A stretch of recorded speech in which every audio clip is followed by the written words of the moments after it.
Salam alaikum, bienvenue sur Muslim Makers, le podcast pour t'inspirer des acteurs musulmans de notre communauté, apprendre de leurs expériences et développer ton potentiel. En tant que travailleur humanitaire, on a ce qu'on appelle le droit de retrait. C'est-à-dire que quand on est déployé sur une zone et qu'on considère que c'est trop dangereux, on a le droit de se retirer. Sauf que c'est techniquement, logistiquement, c'est pas toujours possible. Si on se retrouve au fin fond d'un village, et qu'en fait, la seule façon d'aller dans ce village, c'est l'hélicoptère des Nations Unies, qui passe une fois ou deux fois par semaine. Donc, il faut attendre le jour, le prochain départ, qui n'est pas forcément immédiat, et qu'il n'y a qu'une seule route qui te ramène vers la capitale Bangui, bah, ça devient très difficile d'exercer ce droit de retrait. Et donc, oui, il y a eu des moments où j'ai eu des craintes, notamment en Centrafrique. Tu peux suivre les dernières informations du podcast en t'abonnant à la newsletter, au compte Instagram Muslim Makers et en rejoignant le groupe Telegram. Tous les liens sont en description. Bonne écoute. Salam alaikum wa rahmatullah, Hajar. Alaykoum assalam wa rahmatullahi wa barakatuh, Abdelrahman. Comment vas-tu? Alhamdulillah, ça va bien. Et toi? Ça va très bien. Alors, il fait quelle température dans ta ville? Je ne sais pas quelle température il fait, je ne suis pas encore sortie, mais il fait gris. Donc, on est probablement autour de 9 degrés. Pareil où je suis, donc alhamdoulilah. Mais bon, d'ici à ce que l'épisode sorte, je pense il fera bien meilleur. Hadja, je suis très heureux de t'accueillir dans mon podcast Muslim Makers. On a pu parler il y a quelques semaines, échanger sur un peu ce que tu faisais, voir un peu de quoi on allait parler. Et je pense que ça va être très intéressant parce que c'est quelque chose que je découvre avec toi, le domaine dans lequel tu travailles. Donc pour commencer, je te propose de nous faire une petite présentation de qui tu es, d'où tu viens et ce que tu fais. Inch'Allah. Merci encore, Abdelrahman, de l'invitation. Alors, comme tu l'as mentionné, mon nom c'est Hajer. Je suis d'origine tunisienne, donc née en France, dans la région du Var, à Toulon pour être précise. J'ai passé plus ou moins mon enfance et une partie de mon adolescence en France, et à l'âge de 23 ans, je me suis expatriée aux États-Unis. Et donc, j'ai passé 12 années de ma vie avant de revenir vers l'Europe, sans vouloir revenir en France pour des raisons qu'on pourra peut-être évoquer durant cette conversation.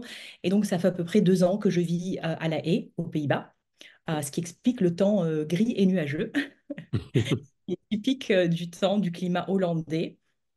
Par rapport à mon parcours, j'ai commencé une carrière de journaliste en France, notamment de reporter et présentatrice radio.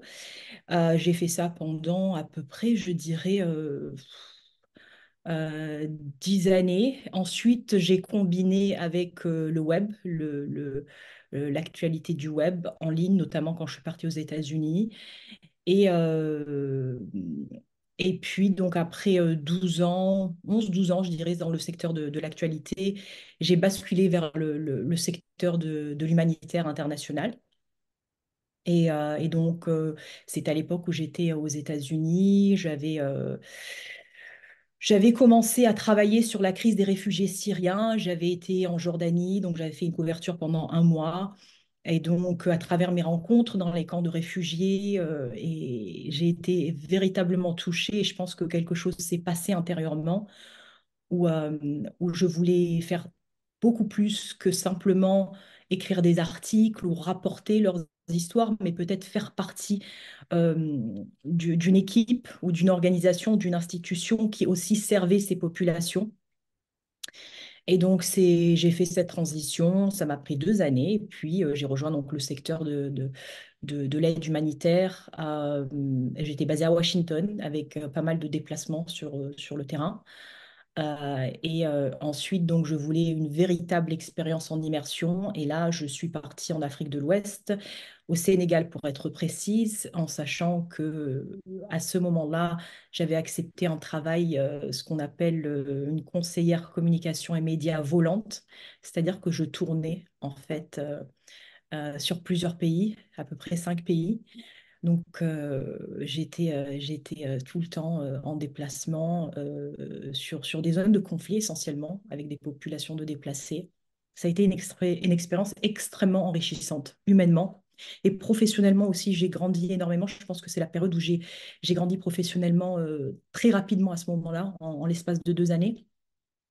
Mais c'est aussi une période qui m'a demandé de sacrifier énormément sur le plan personnel.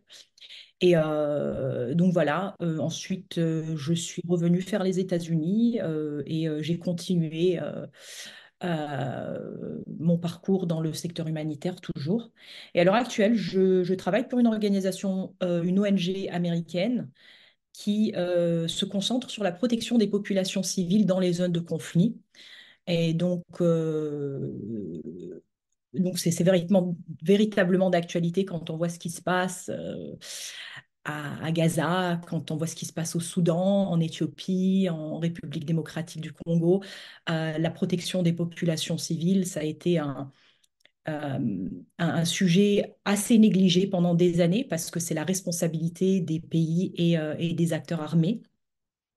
Mais je dirais grâce peut-être à l'émergence de l'information, la démocratisation de l'information via l'Internet, les réseaux sociaux, etc., on est en mesure de voir les images et de voir l'impact que ça a quand les populations ne sont pas protégées. Et donc, c'est un sujet auquel les pays, les gouvernements, les institutions s'intéressent de plus en plus.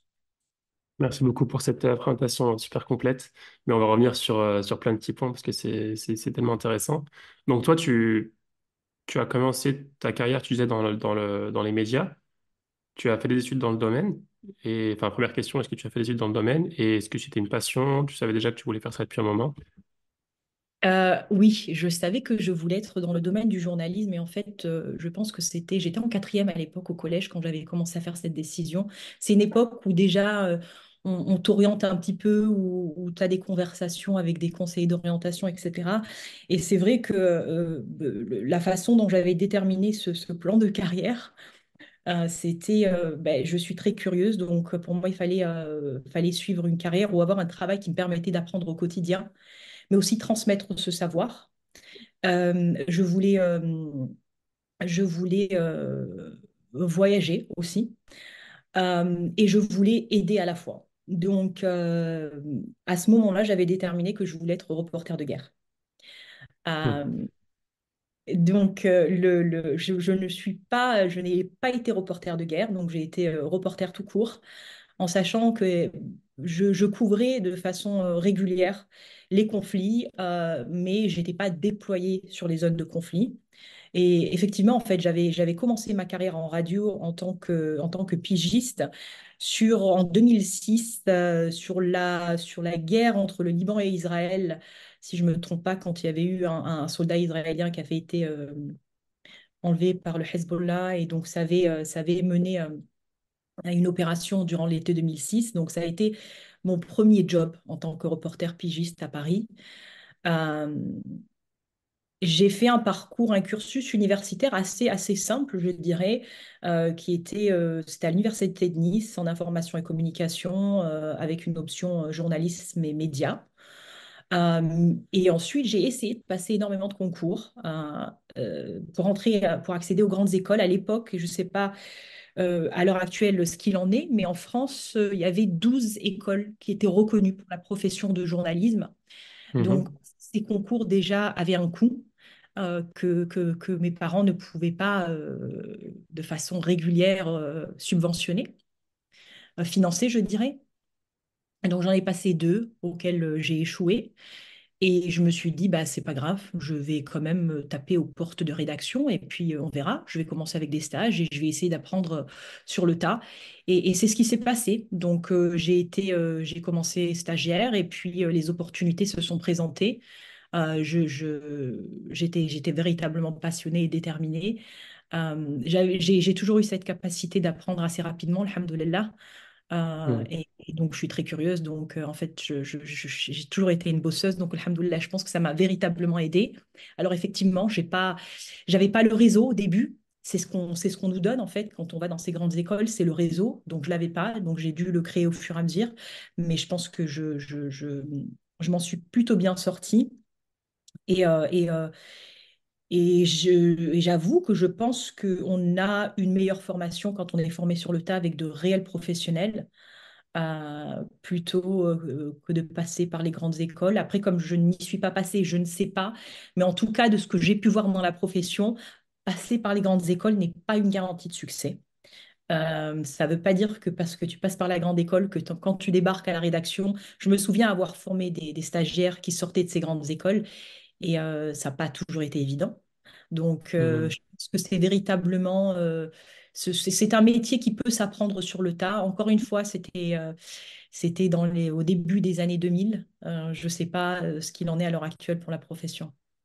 Oui, ok. Bah, c'est vrai que le métier de journaliste, j'en ai une image d'un métier très fermé où tu as besoin de beaucoup de réseaux, de choses comme ça. Sinon, c'est assez fermé, donc c'est assez impressionnant que tu aies réussi à rentrer sans être passé sans avoir de réseau et sans être passé par le parcours classique.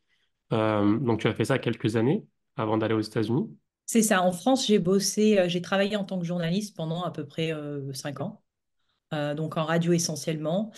C'était essentiellement de la couverture d'actualité internationale avec un- un focus sur l'actualité, notamment du Proche et Moyen-Orient et la diplomatie américaine, puisqu'ils ont une grande présence dans la région.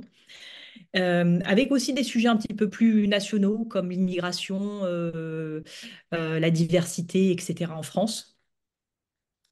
Et ensuite, je suis partie aux États-Unis et là, j'ai continué dans le journalisme. Pourquoi tu Sauf voulais partir aux États-Unis? C'était véritablement, ben justement, parce que je me concentrais sur l'actualité internationale, j'estimais que mon niveau d'anglais était très insuffisant pour véritablement comprendre ce que les médias internationaux et notamment anglophones, l'information rapportée par ces médias. L'anglais que j'avais à l'époque, c'était un anglais de base. C'est l'anglais qu'on nous apprenait au collège et au lycée, qui Hmm, honnêtement, quand je me suis expatriée, bah, ne m'a pas servi du tout. hmm, Bon, ça, c'est le problème de l'éducation en France. Il y a des choses à ouais. redire. Sur les langues surtout. Exactement. Hmm, Et donc, quand je suis partie aux États-Unis, initialement, voilà, c'était véritablement pour apprendre l'anglais, pour en tout cas l'améliorer et véritablement pouvoir travailler pour être peut-être pas bilingue, mais au moins avoir suffisamment de connaissances pour pouvoir l'utiliser dans mon travail. Et puis finalement, ben, je suis restée aux États-Unis. Et là, ben, j'ai commencé à faire des stages. Il a fallu que je reparte à zéro au niveau de la carrière, bien que j'étais déjà professionnelle avec carte de presse, etc. en France.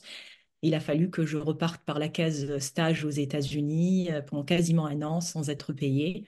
Donc ça a été un sacrifice que j'ai accepté de faire pour pouvoir remonter l'échelle à nouveau aux États-Unis. d'accord. Donc, comment ça s'est passé là-bas enfin, par rapport à ton expérience en France? Parce qu'en France aussi, tu partais de rien. Là-bas, tu partais de rien, plus la barrière de la langue. Tu as trouvé ça plus facile en France ou aux États-Unis? Je dirais que ce sont deux expériences différentes. En tout cas, aux États-Unis, quelque chose qui m'a véritablement marqué, c'est que pour le coup, alors j'avoue, quand j'étais partie, il y avait un peu cette curiosité sur le rêve américain. Est-ce que c'est un mythe ou est-ce que c'est une vérité, etc. Il y a véritablement une ouverture d'esprit au niveau de l'Amérique. En tout cas, moi, j'étais à New York, donc une diversité qui est acceptée. Et je pense que le fait que je venais d'un autre pays, avec une vision différente, ça a été véritablement apprécié par mes employeurs. J'avais aussi cet atout de la langue, même si j'étais là-bas essentiellement pour apprendre à parler l'anglais, et mon anglais à l'époque encore était véritablement insuffisant. En tout cas, j'avais cet avantage de pouvoir parler le français et de pouvoir parler l'arabe, ce qui voulait dire que j'étais aussi en mesure de pouvoir couvrir certains sujets qui venaient de ces régions. Et si je me souviens bien, au début de mes stages en rédaction à New York, ça coïncidait aussi avec les débuts du printemps arabe. Donc, et c'était un sujet qui était aussi largement couvert et suivi par les médias américains, et en tout cas à la rédaction où j'étais. Et donc, bah, du coup, en fait, je leur ai proposé, bah, je peux couvrir. et je peux me concentrer sur ce qui se passe en Tunisie, au Maroc, en Égypte, etc. Et donc ça, je pense que ça m'a servi aussi. Donc en fait, il fallait aussi que je me positionne et que je trouve, euh, que je saisisse des moments et que comment dire, je couvre un petit peu les gaps qu'ils avaient Ouais, dans leur couverture. ouais. Et quand tu as fait ça, tu étais toute seule vraiment ou tu connaissais déjà quelques personnes qui t'ont un peu accompagné? Non. Je n'avais aucun réseau quand je suis arrivée Ouais. Donc il y a- t'as pris un appart, enfin, une coloc ou je sais pas, et C'est tu t'es ouais, débrouillé. pour le coup, ouais, la similarité avec la France, c'est-à-dire commencer ma carrière de journaliste et avoir aucun réseau, ça a été la même chose aux États-Unis. Je n'avais Mhm. pas du tout de réseau. Et par contre, ce que je faisais, c'est que bah, enfin, on observe, on regarde et on voit comment font les autres et on essaie d'apprendre. Donc, il faut avoir assez d'humilité, en fait. Il faut être patient. Et le networking aux États-Unis, c'est quelque chose qui est, voilà, c'est comme ça que les gens se forment, c'est comme ça que les gens créent leur réseau. Et donc, je dirais de façon très régulière, en fin de journée, après une journée de travail, il y avait encore des événements, des networking, etc. Donc, j'essayais d'y aller pour essayer de créer ce réseau et de connaître un maximum de personnes qui pouvaient me servir à un moment ou à un autre. C'est la réalité du monde du travail sur le marché américain. D'accord. Donc le travail était assez similaire à ce que tu faisais en France en termes de focus. C'était les zones de guerre, enfin printemps arabe, donc c'était un peu plus tard. Euh, Mais c'était plus ou moins les mêmes tâches que tu faisais. Oui, sauf que là, j'ai basculé sur le web. Donc, il n'y avait plus la Mhm. dimension radio, reportage radio. Donc là, c'est D'accord. beaucoup plus de l'écriture. Ce qui me convenait, puisque en fait, je pense que, et surtout, je pense qu'il y a pas mal qui se reconnaîtront, quand on apprend une langue, c'est plus facile de l'écrire que de la parler Mhm. de façon spontanée. Et donc, pour moi, j'étais pas encore à l'aise suffisamment à l'oral. Et puis, il y a eu toujours le petit accent, etc. Même si pour eux, ça ne leur posait pas de problème, mais moi, ça me posait problème. Donc, l'écriture me convenait. Et donc, ça a été essentiellement de l'écriture en ligne, donc la production d'articles et de reportages en ligne, avec de temps à autre de la production de vidéos aussi. Euh, et en termes de couverture de sujets, alors oui, alors j'ai couvert plusieurs sujets. Donc oui, il y a eu le printemps arabe. Il y a eu aussi, j'avais une des publications pour laquelle je travaillais se concentrait notamment sur le rôle des femmes et des genres. Euh, il y a eu aussi, j'avais aussi écrit pas mal pour, à l'époque, une publication qui se concentrait notamment sur la communauté musulmane aux États-Unis. Donc je me souviens que c'était une époque aussi qui m'a permis de me connecter à la communauté musulmane aux États-Unis. Euh, donc j'ai essayé un petit peu, je dirais pas de toucher à tout, mais de voir un petit peu où je pouvais faire mon petit nid et véritablement me progresser. Euh, Mhm. Encore une fois, ce que j'ai réalisé assez rapidement, c'est que il fallait que j'identifie, c'est pour ça qu'il fallait beaucoup observer, il fallait que j'identifie là les faiblesses des rédactions et que j'essaie de leur proposer une solution vis-à-vis de ces faiblesses, en fait, tant que c'était dans mes capacités. Très bien. Tu restais combien de temps là-bas, aux États-Unis? Je suis restée 12 années. 12 ans, pareil. Donc à Washington, à New York puis à Washington. Ouais, voilà, j'ai fait les deux. J'ai démarré avec New York pendant plusieurs années, et ensuite Washington, et ensuite je suis revenue vers New York. D'accord.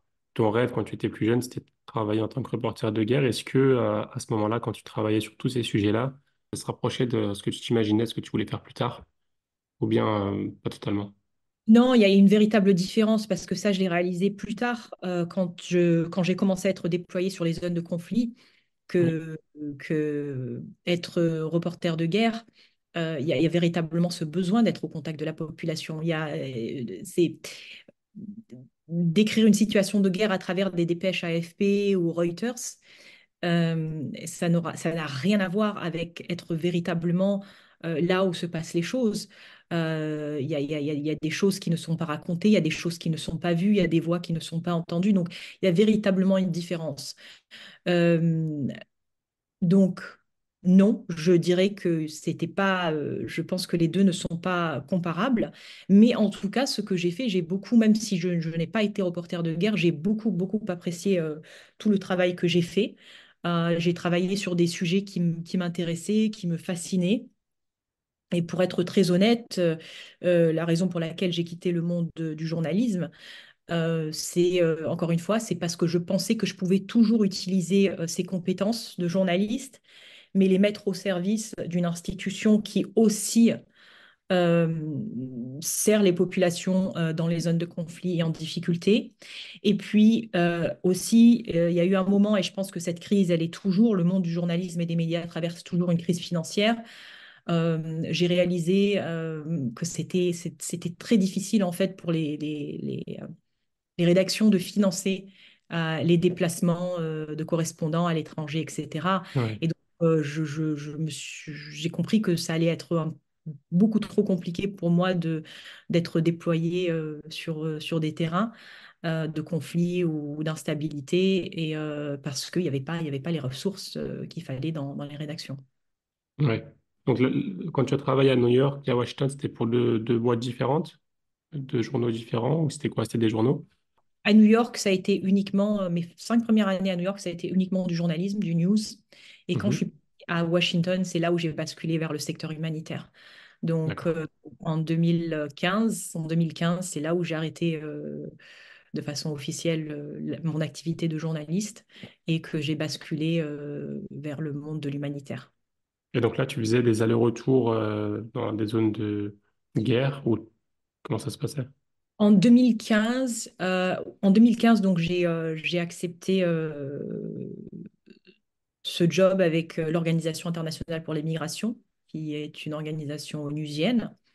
Et donc, j'étais rattachée au bureau de Washington, qui est notamment un bureau de liaison avec le gouvernement américain, sachant que le gouvernement américain finance énormément de programmes à travers le monde, que ce soit des programmes humanitaires, des programmes de développement et autres. Donc, c'était un bureau de liaison, mais juste encore une fois, de par certaines de mes compétences, notamment linguistiques, le français et l'arabe, j'ai eu l'opportunité d'être déployée vers des pays où justement il y avait un manque de ressources humaines avec ces compétences-là. Donc, mon premier déploiement a été au Niger. Au Niger, ben, le français est parlé et ils avaient besoin de quelqu'un qui puisse aller mettre en place un programme de communication. Et là, pour le coup, c'était pas du conflit, c'était plus de la stabilité. C'était une période électorale, etc. Donc ça a été mon premier déploiement au Niger et ça a été un déploiement où j'ai fait, j'ai travaillé sur deux volets. Donc un volet création créer un programme communication euh, en anticipation d'élections présidentielles au Niger et donc éviter de, de possibles événements d'instabilité, etc. Et le deuxième, c'était bah, le sud du Niger où il y avait l'insurrection de Boko Haram, avec là, par contre, des populations directement affectées par un conflit armé et des déplacements de population. Donc, Mhm. ça a été mon premier déploiement, le Niger, et je dirais oui, c'est parce que j'étais spécialiste de la communication, mais aussi que je parlais le français.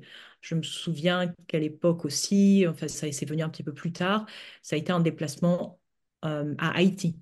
Et là encore, ça a été notamment l'atout de la langue française qui est parlée à Haïti, plus ma capacité de pouvoir couvrir de façon rapide et urgente des crises. Et là, c'était parce que l'OIM, l'Organisation internationale pour la migration, aussi couvre les, euh, les désastres, donc les déplacements de Mhm. population après des désastres et des catastrophes naturelles. Et donc là, il y avait eu un ouragan, etc. Ouais. Donc oui, j'ai eu l'opportunité de faire pas mal de déplacements durant ces 2, 3 ans avec l'OIM. Euh, et à ce moment-là, je voulais véritablement euh, partir et véritablement être immersée dans un pays. Euh, et ma préférence à l'époque, c'est vrai que c'était un pays plutôt du Moyen-Orient. Je voulais être déployée en Irak. Hmm. Et, euh, et, euh, et puis l'opportunité s'est pas présentée pour des raisons variées. Euh, mais encore une fois, bah, ensuite, j'ai eu une opportunité en Afrique de l'Ouest avec une autre organisation. Et donc là, j'ai décidé de partir. D'accord. C'était dangereux, tous ces voyages-là? Tu parles de Boko Haram, tout ça. À quel point c'était dangereux? Ça ressemblait à quoi ces voyages humanitaires? Les organisations avec lesquelles j'ai travaillé étaient très pointues sur la sécurité de leur staff. Donc, en Mhm. fait, on ne nous envoie pas n'importe où sans avoir les précautions, etc. Donc, il y a véritablement une analyse de la situation sécuritaire avant de pouvoir voyager vers ces zones, etc. Et les plans peuvent changer d'une minute à l'autre et puis on peut décider de ne pas aller visiter cette communauté parce que c'est trop dangereux ou parce qu'on vient de recevoir des informations. Donc, je dirais que les organisations avec lesquelles j'ai travaillé sont très pointues sur la sécurité. Après, effectivement, on opère dans des environnements où le risque zéro n'existe pas. Et on l'a vu au cours des dernières années, il y a eu énormément d'incidents sécuritaires et de décès de travailleurs humanitaires euh, pour plusieurs raisons, et notamment parce que euh, les acteurs humanitaires se retrouvent de plus en plus pris au piège par le jeu de la politisation de l'aide humanitaire. On le voit, on l'a vu à Gaza, on l'a vu en Syrie, on le voit sur de multiples contextes. Donc, il y a toujours un risque. Par contre, on est préparé. Il y a aussi une formation. On forme les travailleurs humanitaires qui vont être déployés sur des zones de conflit dangereuses à haute intensité sont formés pendant 3 jours, une semaine. Et en fait, ils sont formés, ils sont mis en conditions réelles de possibles Hmm. dangers, que ce soit du kidnapping, que ce soit des coups de feu, enfin, des mines, etc. Et puis, donc, on nous apprend comment réagir vis-à-vis à toutes ces situations. Donc, il y a Hmm. tout un travail de fond qui est préparé. Mais encore une fois, bah, ça, il y a toujours la possibilité le risque est là. Ouais. Ce genre de site de voyage, t'en as fait combien à peu près? Des dizaines, quelques-uns? Ouais, non, des dizaines. Et puis, Ouais. comme je disais, il y a eu pendant 2 ans, ça a été juste ça en fait. Hmm. Ça a été pendant 2 ans, c'était ce que je faisais à temps plein en fait. T'as dû vivre des choses émotionnellement, humainement incroyables pendant ces voyages-là. Est-ce qu'il y a des choses qui t'ont marqué? Le contact avec les populations est quelque chose qui nous marque Mhm. constamment, euh, surtout si on fait ce travail par désir et souhait de faire changer les choses, en fait. Et donc, c'est au contact des populations, quand on écoute euh, ce par quoi ils sont passés, ce qu'ils traversent. Euh, je suis jamais restée indifférente. Euh, alors, c'est vrai qu'au début, ça a été un petit peu difficile parce que je savais pas encore trop comment gérer mes émotions. Et je pense que ça, on nous l'apprend pas véritablement. Enfin, en termes de Mhm. sécurité, on nous apprend ce qu'il faut faire, ce qu'il ne faut pas faire. Mais le côté émotionnel, c'est quelque chose de très personnel, en fait. Et donc, euh, il est important de maintenir une certaine distance, mais trouver cet équilibre entre avoir une certaine distance, mais aussi être, euh, ne pas être indifférent. Et donc, parce que c'est vrai que dans le secteur, il y a des gens qui ont passé 20 ans, 30 ans, et parfois, bah, ça devient normal. Et alhamdoulilah, j'ai pas atteint ce stade. Et je me suis toujours dit, si j'atteins ce stade, il va falloir que je me remette en question. Mais oui, il y a eu des choses qui sont difficiles, des, des, des, des histoires, des situations, des conditions de vie. Il y a eu des moments où ça a été un petit peu, où j'ai eu des moments de peur, oui, où j'ai eu peur. Je me suis dit, est-ce que je vais pouvoir rentrer chez moi? Euh, mais, euh, Tu as mais à des ce moment, anecdotes qui viennent en tête? euh, je dirais que en Centrafrique, c'est vrai que ça a été un petit peu difficile parce que en fait, en tant que travailleur humanitaire, on a ce qu'on appelle le droit de retrait. C'est-à-dire que quand on est déployé sur une zone et qu'on considère que c'est trop dangereux, on a le droit de se retirer. Hmm. Sauf que c'est techniquement, logistiquement, c'est pas toujours possible. Si on se retrouve au milieu, au fin fond d'un village, et qu'en fait, la seule façon d'aller dans ce village, c'est l'hélicoptère des Nations Unies, qui passe une fois ou deux fois par semaine. Donc, il faut attendre le jour, le prochain départ, qui n'est pas forcément immédiat, et qu'il n'y a qu'une seule route qui te ramène vers la capitale Bangui, bah, ça devient très difficile d'exercer ce droit de retrait.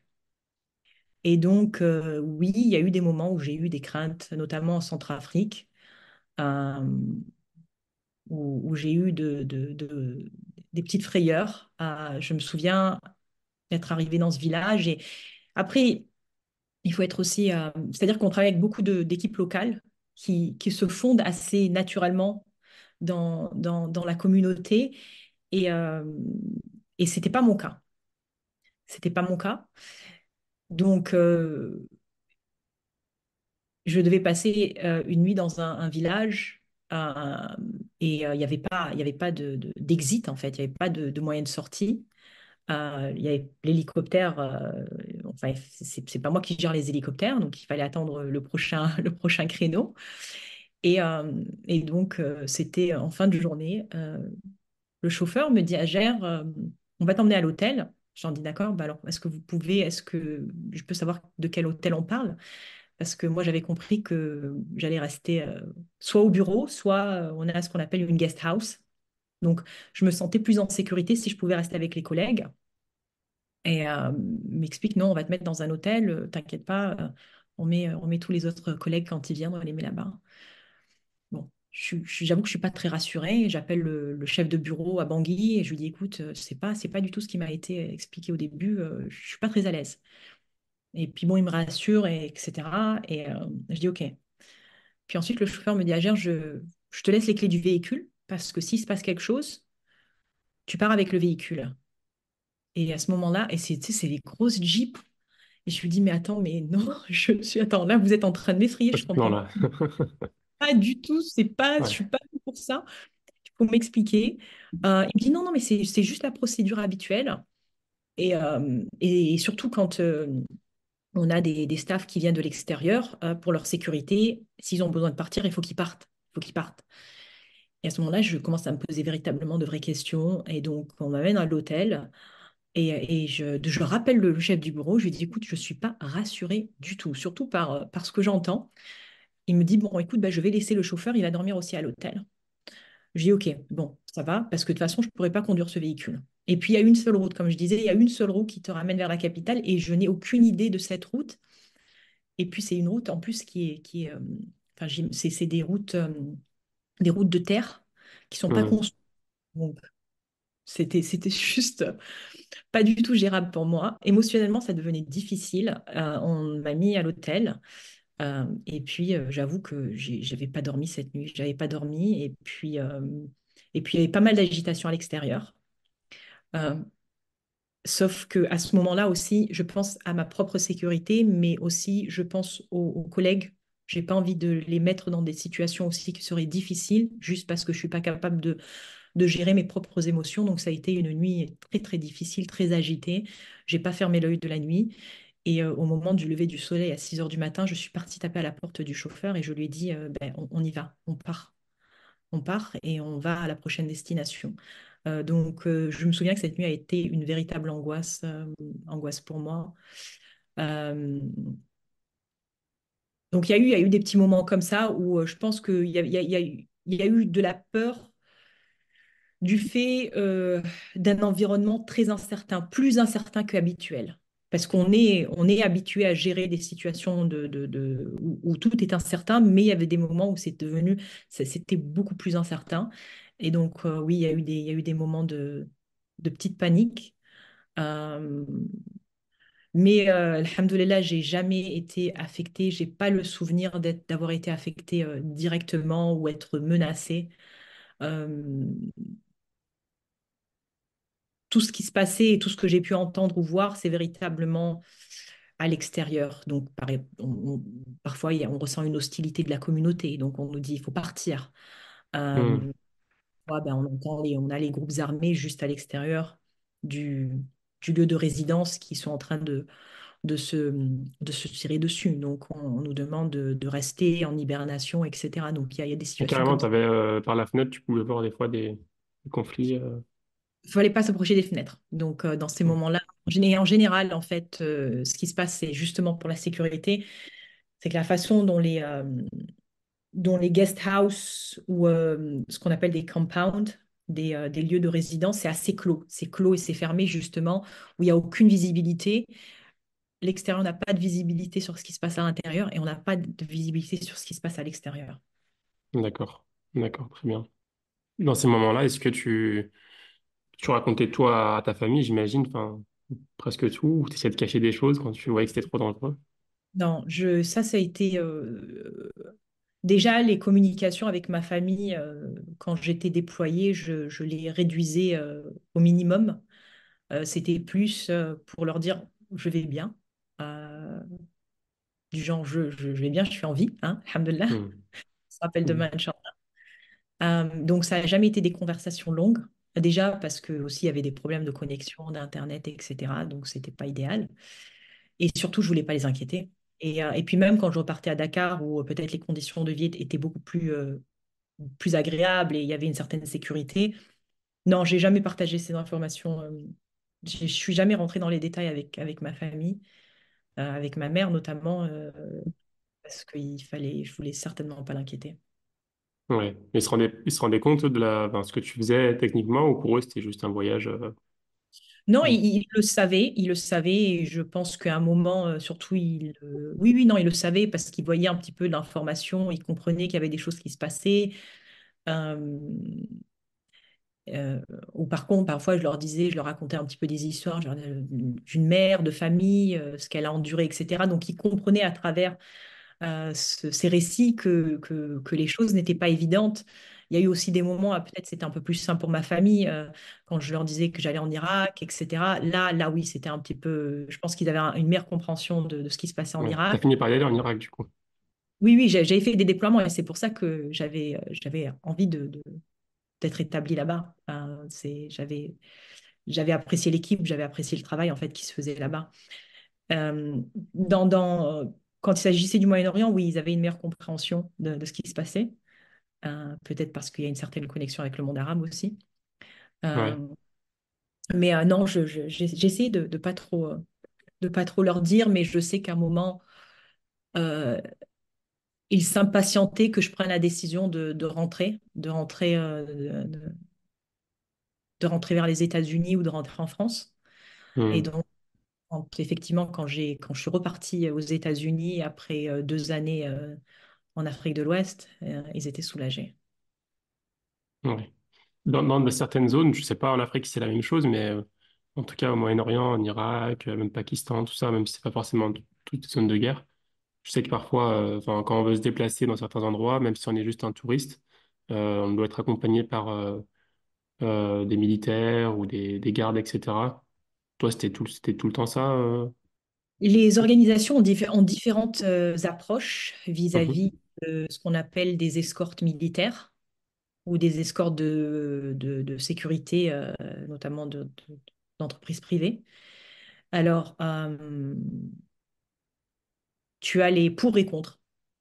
Et j'ai travaillé pour les deux. Donc, par exemple, dans le cas de mon déploiement au Niger, je travaillais pour une organisation qui n'était pas contre l'escorte militaire. Et donc, quand j'avais été déployée dans le sud du Niger, à la frontière du Nigeria, là où il y avait l'insurrection de Boko Haram, euh, donc on avait une mission, on devait aller sur un camp de déplacés, déplacer de personnes qui avaient fui Boko Haram. Et là, on avait l'escorte, c'était une escorte militaire de forces locales qui était sous-équipée. Et là, pour le coup, et donc pour moi, je considérais qu'on était exposé juste par le simple fait, enfin, je ne sais pas si vous imaginez un petit peu le convoi, c'est que on a les organisations humanitaires, les voitures, les véhicules de l'organisation, et puis devant et derrière, on a les véhicules des militaires, et donc ça avance. Sachant que Boko Haram visait les, Ouais. euh, les militaires, je trouvais pas que c'était une bonne idée, mais c'était la procédure. Et c'était l'approche que cette organisation avait décidé de suivre. Donc à ce moment-là, oui, je me suis dit, en fait, enfin, pour moi, c'était pas idéal. Mais enfin, à ce moment-là, qu'est-ce qu'on fait? Ben, on suit un petit peu la procédure de l'organisation. Et par contre, en Afrique, quand j'étais déployée en Afrique de l'Ouest avec l'organisation, le Conseil norvégien pour les réfugiés, eux, ils étaient complètement contre l'utilisation d'escortes militaires ou de sécurité pour exactement les raisons que je viens de citer, pour eux, ils estimaient, et j'estime aussi, que ça faisait courir un risque supplémentaire aux humanitaires s'ils étaient accompagnés par ce qui est considéré en fait des parties du conflit armé. Très souvent, les militaires sont eux-mêmes parties du conflit dans ces pays, et donc les humanitaires deviennent des cibles potentielles par extension quand on est accompagné. Donc il y a eu un peu les deux.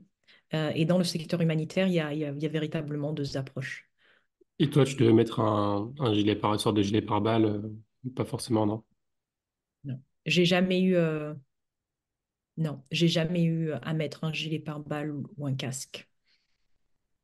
Non, j'ai pas le souvenir. Ah, D'accord.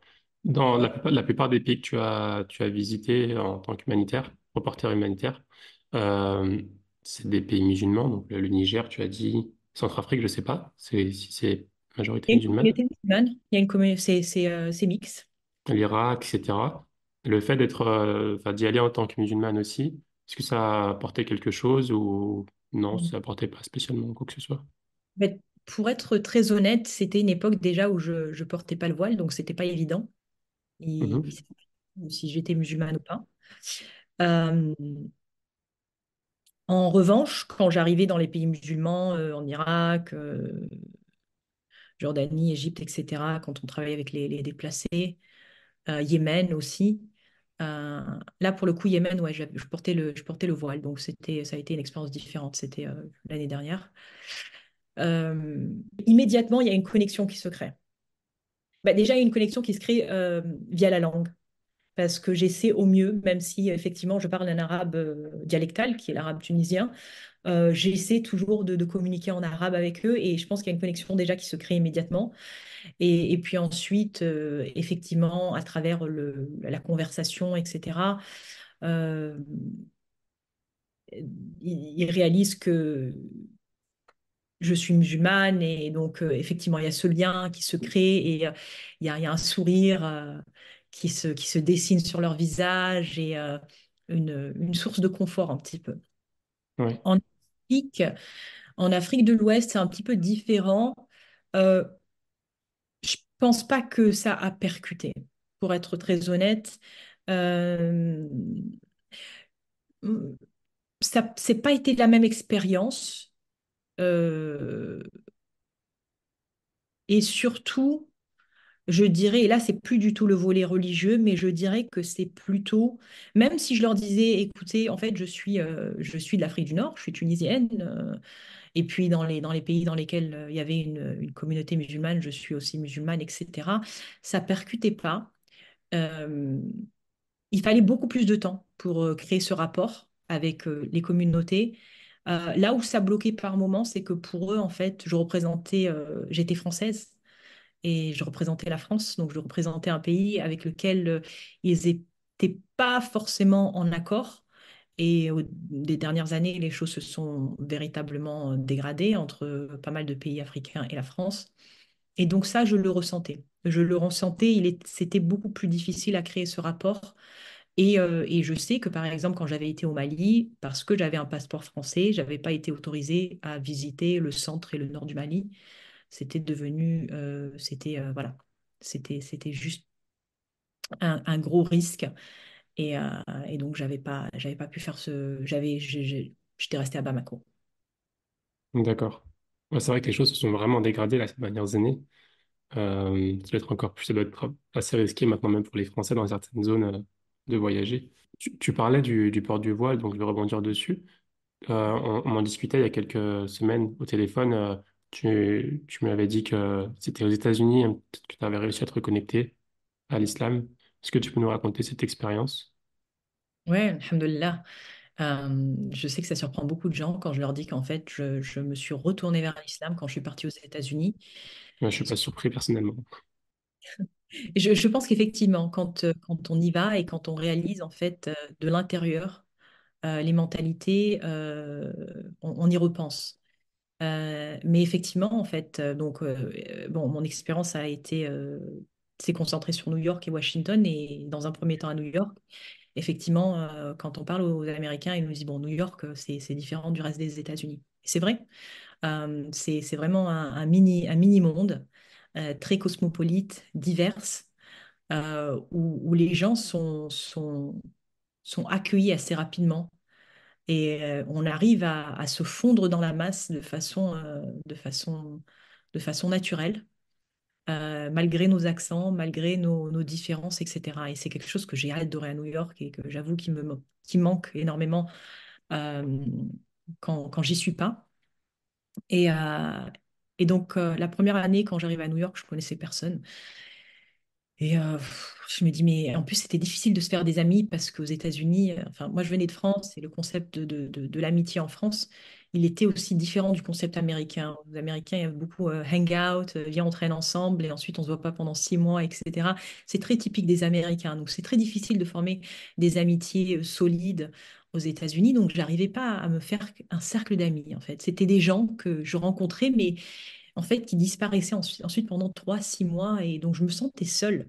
Je me suis dit, bah, en fait, il y a peut-être un dénominateur commun ici qui est ma religion. Et donc, il est très probable que je vais retrouver des gens qui ont ma religion ici. Et donc, j'ai commencé à faire quelques recherches. Je me suis tournée vers des mosquées. J'en ai visité quelques-unes. Et puis, ensuite, j'ai trouvé le centre islamique de NYU, de l'Université de New York. Et ça a été une expérience formidable, en fait. Ça a été une communauté qui m'a accueilli à bras ouverts et qui accueille, en fait, tout musulman et je dirais même non musulman, en fait. Et donc, j'ai véritablement redécouvert un islam pratique, un islam que je pouvais mettre en application au quotidien. Donc, j'ai commencé à aller aux mosquées, à participer à la prière du vendredi, à écouter les serments.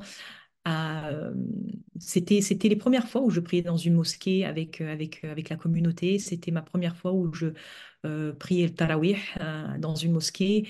Et, euh, et donc, ça a été une expérience incroyable. Je me suis fait un joli groupe d'amis musulmans aussi. Et, euh, et donc, progressivement, mon intérêt pour l'islam s'est s'est accentué. Et je me suis sentie à l'aise avec mon identité musulmane. J'ai réalisé que j'avais pas besoin de choisir. J'ai aussi réalisé qu'il y avait énormément de musulmans aux États-Unis qui réussissaient, qui étaient très bien intégrés. Euh, et ça, c'était quelque chose que je ne voyais pas en France.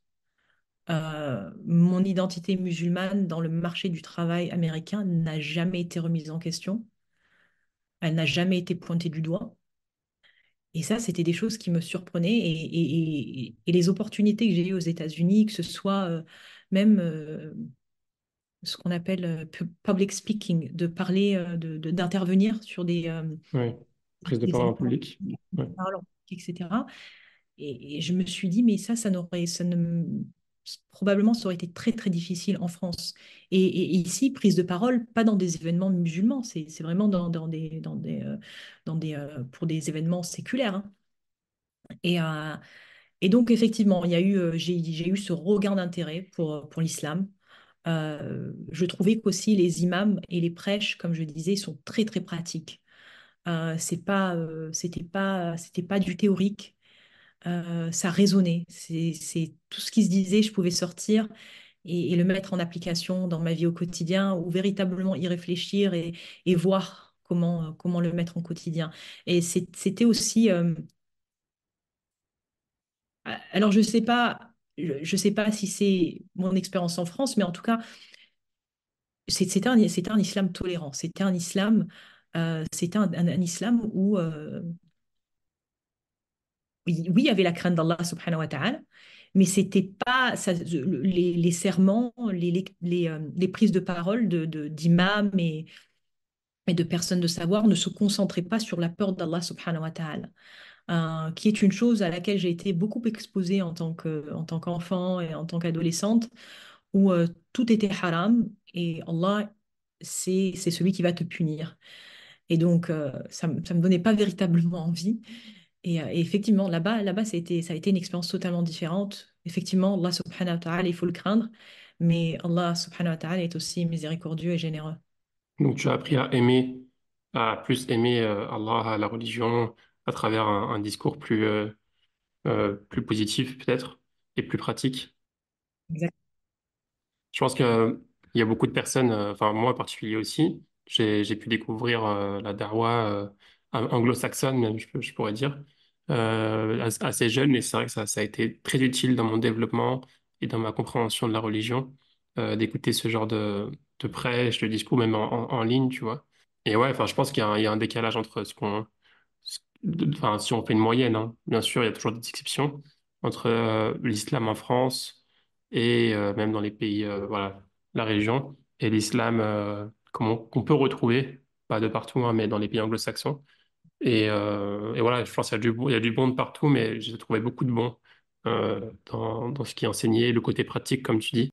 Le fait que souvent, les personnes qui font les prêches, voilà, c'est des Américains, c'est des locaux, souvent. Donc, c'est pas des personnes qui sont importées de l'étranger ou qui parlent une langue cassée, qui ont l'expérience du terrain, enfin, qui travaillent, qui sont des locaux, quoi, qui ont grandi, qui ont étudié et qui donc, avec lesquels on peut se reconnaître. Et puis, euh, et puis peut-être c'est le côté aussi américain ou anglo-saxon qui fait qu'on se focalise beaucoup sur l'aspect pratique, moins sur la théorie. Oui. Donc, euh, donc ouais, je te remercie pour ton retour, Hajer. Peut-être un petit mot sur ce que tu fais actuellement. Donc après Washington, non, après New York, donc New York, Washington, puis New York, puis ensuite tu as fait tes 2 années un peu partout là, à vagabonder partout, en Afrique de l'Ouest. Et maintenant, donc tu es établi aux Pays-Bas. Donc tu peux nous raconter un peu ce que tu fais. Est-ce que tu fais toujours des... Bah, je pensais que tu avais arrêté les voyages, mais tu m'as dit que tu es allé au Yémen l'année dernière. Donc, c'est quoi un peu ton rôle actuellement? Oui, j'ai rejoint les Pays-Bas en 2022 euh, parce que j'ai rejoint une organisation non gouvernementale américaine qui s'occupe de la protection des populations civiles en zone de conflit. Et donc, je suis directrice de communication. Donc, encore une fois, le travail que j'ai fait en tant que journaliste me sert énormément jusqu'à l'heure actuelle, puisque le travail de la communication englobe beaucoup de choses, comme les relations presse, l'écriture de contenu, la création de contenu, euh, la, euh, la mise en avant de crises et comment transmettre ces crises vers le public, etc. Donc, je suis venue ici il y a 2 ans aussi parce que je voulais me rapprocher de ma famille qui réside en France, sans forcément retourner vers la France où le climat politique et social n'est pas très en faveur des musulmans. Euh, et puis, c'était quoi la question, Abdelrahman? C'était du coup, bah, qu'est-ce que tu fais enfin, c'est quoi ton quotidien là? Est-ce que tu voyages? Parce que tu m'as dit que tu voyageais aussi au Oui. Yémen et tout. Alors, j'ai essayé de réduire les déplacements pour être honnête, parce que effectivement, ce sont des déplacements assez lourds. Ce sont des déplacements assez lourds pour plusieurs raisons, parce que des fois, pour accéder pour aller dans ces pays, c'est pas aussi simple qu'on le croit. C'est pas un vol direct ou même un vol avec une connexion. Par exemple, le Yémen, on avait mis plus de 24 heures pour y aller. Et donc, oui, on part d'ici, on arrive en Éthiopie. En Éthiopie, on a passé la nuit à Addis Abeba. À Addis Abeba, on prend un avion des Nations Unies. Et puis, le Yémen, c'est aussi un pays difficile d'accès. Donc, ce sont des voyages qui fatiguent physiquement. Et ensuite, ben, quand on arrive là-bas, encore une fois, c'est physiquement, ça peut être assez lourd, mais il y a toujours cette tension aussi. Il y a toujours cette tension. Quand je suis arrivée à Aden, c'est là-bas où j'étais, je ne pense pas avoir vu un bâtiment qui n'était pas criblé de balles, les impacts de balles. Toujours des bâtiments détruits, donc les vestiges un petit peu de la guerre qui avait démarré il y a à peu près 9 ans au Yémen. Et puis ensuite, ces populations déplacées qui n'ont absolument, qui après 9 ans, c'est quand même assez effarant. Il y a, Ils n'arrivent pas à se relever. Donc oui, je fais toujours des déplacements, mais j'en fais un petit peu moins. J'essaie de les limiter parce que physiquement, ça me demande beaucoup. Émotionnellement, ça me demande beaucoup. Et aussi, bah, en fait, quand on arrive dans des jobs plutôt de haut niveau, directeur, etc., ben, on a des équipes à gérer.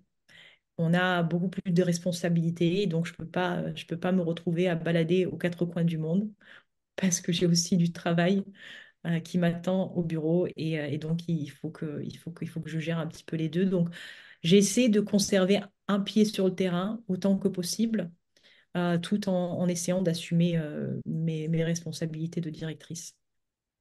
D'accord, donc maintenant tu gères une équipe, ça a évolué depuis quand tu as commencé, donc tu as des personnes que tu gères qui vont eux sur le terrain ou comment ça se passe? Oui, elles vont sur le terrain et puis aussi dans les équipes que je gère, c'est des personnes qui sont déjà sur ces zones, sur Ah ces pays, d'accord, donc euh, des locaux peut-être? exactement en Irak, Yémen, Ukraine, etc. D'accord, ok, ok, c'est cool. Euh, on arrive vers la fin du podcast. Adèle, on va essayer de poser quelques questions de fin. Avant ça, j'avais peut-être une question aussi qui me venait en tête parce que c'est dans ce genre de métiers qui sont très prenants, on voyage beaucoup, donc j'imagine tu en retires beaucoup de positifs. Côté négatif, j'imagine que tu as dû faire aussi beaucoup de sacrifices à voyager un peu partout comme ça, donc en termes de stabilité de vie, etc. Est-ce que tu as peut-être un mot à dire à ce sujet? Et aussi, enfin, je finirai aussi sur la partie des conseils pour ceux qui veulent faire, qui sont intéressés par ce type de parcours, si tu as un mot à leur dire aussi. Euh, je pense il faut être, enfin, on peut se préparer, mais il y aura toujours il faut laisser une place à l'incertitude dans ce genre de métier. Mais après, il faut aussi comprendre les implications d'un métier pareil. Je pense que, je ne sais pas si j'ai réalisé dès le début les implications, par exemple, que euh, c'est très difficile d'avoir une vie personnelle. Et alors oui, quand j'avais la vingtaine, même début trentaine, c'était sympa. Mais ensuite, le temps passe et on n'en prend pas conscience parce qu'on est dans le truc. Et donc, ça devient beaucoup plus difficile de se poser, d'avoir une vie de famille. Euh, et ça, je l'ai réalisé peut-être un peu trop tard. Et donc ensuite, il faut rééquilibrer, il faut faire les ajustements quand on arrive déjà. Moi j'ai commencé à prendre conscience peut-être qu'il fallait lever le pied et il fallait penser à avoir une vie de famille, une vie personnelle quand j'avais 35 ans. Et donc c'est pas évident de faire ces choses-là quand on arrive à l'âge de 35 ans, il faut être honnête. Voilà, en tout cas, ça a été mon expérience personnelle. Donc je dirais, c'est vraiment dès le début de comprendre les implications d'un tel travail de savoir qu'il va y avoir énormément de sacrifices et est-ce qu'on est prêt de faire ces sacrifices et le coût de ces sacrifices sur le long terme. Il faut aussi en prendre conscience. Ensuite, peut-être, je dirais, et là c'est vraiment plus pour les femmes musulmanes, euh, c'est ça peut nous demander beaucoup, effectivement, peut-être beaucoup plus du fait de nos pratiques. Et ce que je veux dire par là, c'est que euh, bah, en tant que femme musulmane, peut-être l'aspiration, effectivement, c'est, oui, de combiner carrière, mais d'avoir cette vie de famille. Euh, et donc, peut-être ça va fonctionner pendant un petit moment, mais ça va pas fonctionner tout le temps. Donc, faut prendre conscience de ces choses-là. Euh, je suis tombée, je sais pas si je dirais que je suis tombée dans le panneau un petit peu, mais peut-être, oui, un petit peu. J'ai cru à cette idée que pour réussir dans sa carrière, il fallait tout sacrifier pour la carrière. Et aujourd'hui, je dirais surtout aux femmes qui sont dans leur vingtaine que non, c'est pas nécessaire. Il faut arriver à trouver cet équilibre. Et, euh, et je pense que c'est important de préserver cet équilibre. Je pense que oui, ça peut faire rêver pendant 2 années ou 3 d'avoir ce genre de travail, mais en tant que femme musulmane, est-ce que c'est vraiment ce que j'aimerais faire tout le reste de ma vie? Non, j'aimerais avoir une famille aussi. Et ça, forcément, c'est pas forcément toujours compatible avec le travail que je fais. Donc, il y a beaucoup de remises en question et de réflexion à faire. Je te remercie beaucoup pour Rachel pour ce partage. Je sais que c'est pas facile à faire ce type de partage, mais en tout cas, je suis sûr que ça va être super utile à beaucoup d'hommes et de femmes, hein. Je pense que, bon, j'ai pas ton expérience, mais parfois on est leurré un petit peu dans tout type de carrière, hein. Voilà, moi je connais des personnes qui travaillent en tant qu'entrepreneur à temps plein, avocat, enfin des métiers qui sont très prenants où on n'a pas le temps en fait. On n'a pas le temps et en fait, voilà, le fait de savoir dans quoi on se lance, c'est important parce qu'on ne se rend pas forcément compte quand on est étudiant, quand on a début de vingtaine. Donc merci beaucoup pour ce partage. Euh, et pour ceux qui sont intéressés, malgré tout, malgré tout ce que tu as dit, pour se lancer dans ce type d'activité, dans l'humanitaire, etc., est-ce que tu as des conseils, numéro un, et numéro deux, est-ce que tu as des conseils pour faire ça peut-être d'une manière plus, avec une vie plus équilibrée, je ne sais pas, pour ceux qui sont quand même passionnés par ces thématiques? Et ce que j'ai dit, c'est pas du tout pour décourager, mais c'est pour vraiment prendre Ouais, l'ampleur des choses, être euh, assez réaliste par rapport à ce que ce travail demande. Parce que moi j'aime beaucoup ce travail, hein, mine de rien. J'en suis passionnée et en tant que musulman, c'est aussi en adéquation avec la sunna de notre prophète, c'est Mohammed sallallahu alayhi wa sallam, mais aussi les enseignements coraniques, de pouvoir aider ceux qui sont dans le besoin, de pouvoir prendre position contre l'injustice. Donc toutes ces choses-là, moi qui travaille sur, donc encore une fois sur les zones de conflit, sur le droit de la guerre, le droit de la guerre dans le Coran, il est assez clair et ensuite il a été clarifié par la Sunna. Donc toutes ces choses-là, pour moi, sont pas détachées de ma foi. Et donc je me dis au quotidien que ce que je fais aussi, je le fais pour, euh, pour servir Allah subhanahu wa ta'ala. Donc, il y a aussi cette intention. Donc, l'intention est très importante aussi. Ensuite, pour ceux et celles qui veulent suivre ce parcours, il y a plusieurs voies. En fait, il n'y a pas une voie première. Ce que je dirais, c'est véritablement d'essayer d'identifier les organisations et le type de travail humanitaire qui nous intéresse, parce qu'il y a beaucoup de domaines dans le travail humanitaire. Ça peut être la protection des populations civiles, ça peut être construire des abris, ça peut être tout ce qui est le domaine de la santé, ça peut être le domaine de la protection des femmes et des enfants. Donc, il y a beaucoup de domaines au sein de l'humanitaire et je pense que c'est important de pouvoir définir quelles sont nos préférences, quels sont nos centres d'intérêt. Ensuite, définir aussi est-ce qu'on veut travailler pour une organisation islamique uniquement ou une organisation séculaire. C'est séculaire qu'on dit ou laïque ouais, je pense, ouais, on dit ça, ouais, je pense. Mais bon, c'est pas grave, ils comprendront les gens. Donc ça, c'est important de pouvoir le déterminer aussi.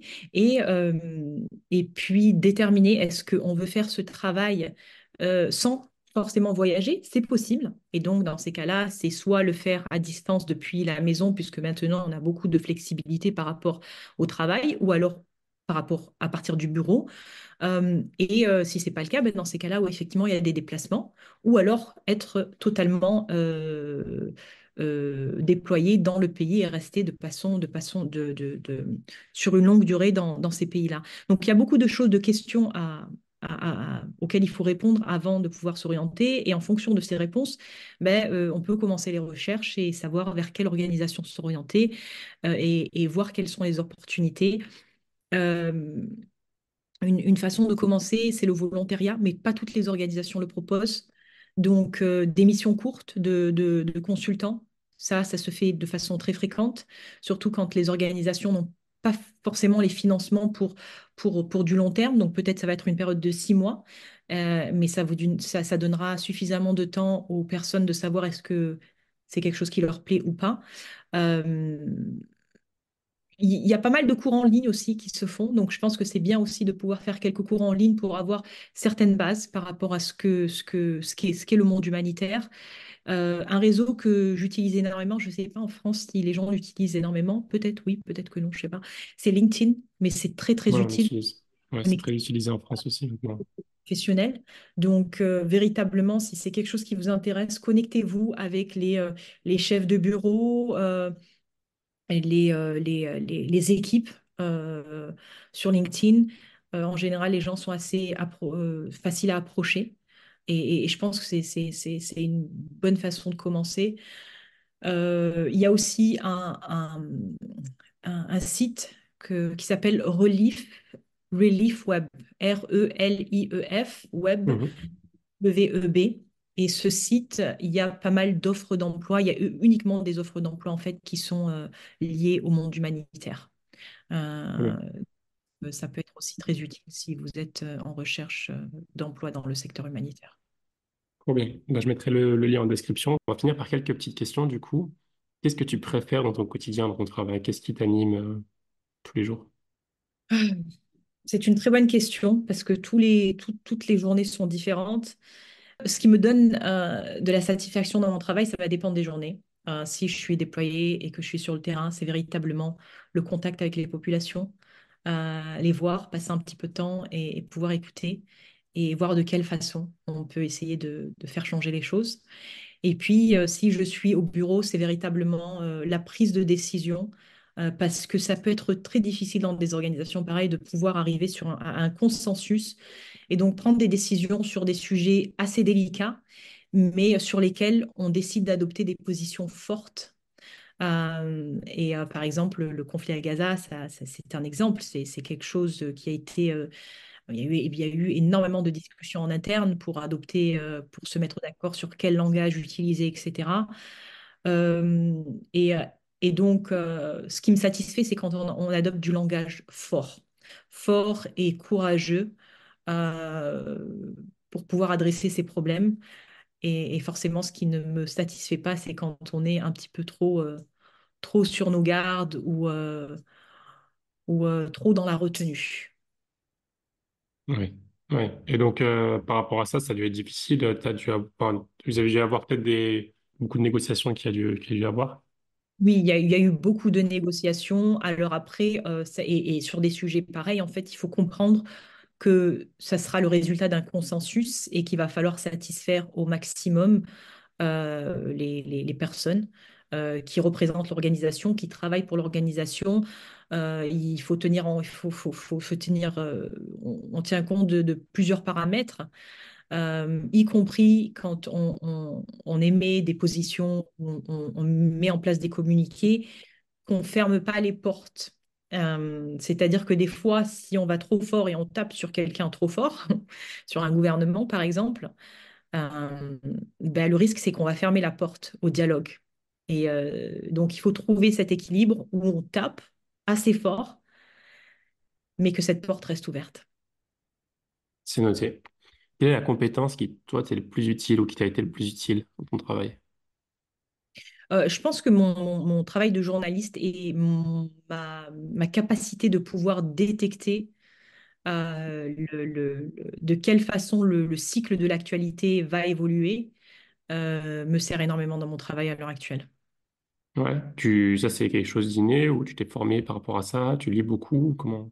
Et oui, oui, voilà, je suis constamment connectée à l'actualité en fait. Et donc, je pense que de façon progressive, on arrive un petit peu à déceler qu'est-ce qui va se passer, comment quelles pourraient être les réactions, etc., la tournure des choses. Ouais.